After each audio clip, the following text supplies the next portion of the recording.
این افراد با آغاز تجاوز خاک اوکراین از روسیه فرار کردند. گریگوری سویردلین رهبری یک مؤسسه خیریه را بر دوش داشته غم مردم آواره را می‌خورد. با آغاز جنگ اوکراین او از روسیه به لیتوا هجرت کرده است. برای من قطره آخرین قبول قانون درباره خبرهای فیکی و قلبکی بود که طبق آن جنگ را جنگ نامیدن ممکن نیست.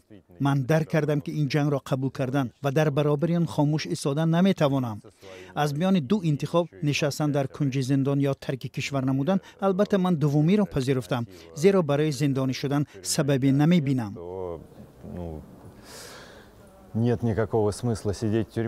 هنرمندی اوکراینی پیترو میکیتینکا بعد از 10 سال بود و باش در روسیه همراه با اهل اویله‌اش به قزاقستان فرار کرد.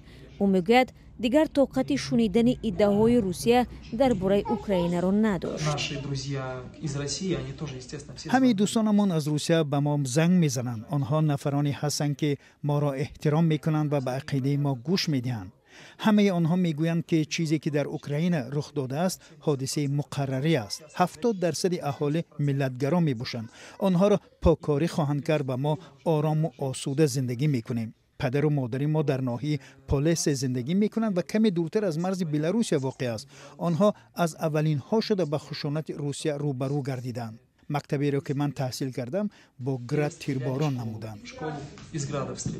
خبرنگار روس الیسیا اوستاپچوک هم که با اوکراین پیوند خویش و تباری دارد به لیتوا کوچ بسته است.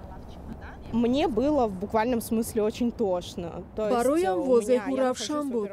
من در کشوری هستم که اعضای اویله مرا بمباران میکنند. گذشته از این از تلویزیون دولتی میشنوم که همه‌اش خوب است و روسیه کسی را بمباران نکرده است.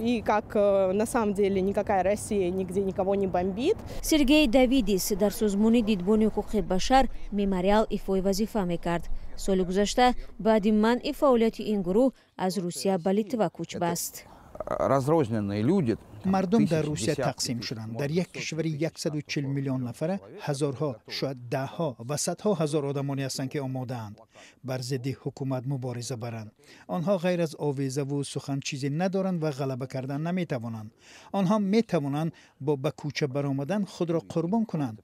آنها میتوانند زندانی شوند، اما به فرق از اوکراینی‌های قهرمان آنها شانس پیروزی ندارند. یک اقتصادشناس روس با اشاره به فرار روزافزون شهروندان از روسیه تخمین کرده است که با آغاز تجاوز روسیه به خاک اوکراین نزدیک به 200,000 نفر از خوف دشواری‌های اقتصادی و تعقیب سیاسی روسیه را ترک نمودند.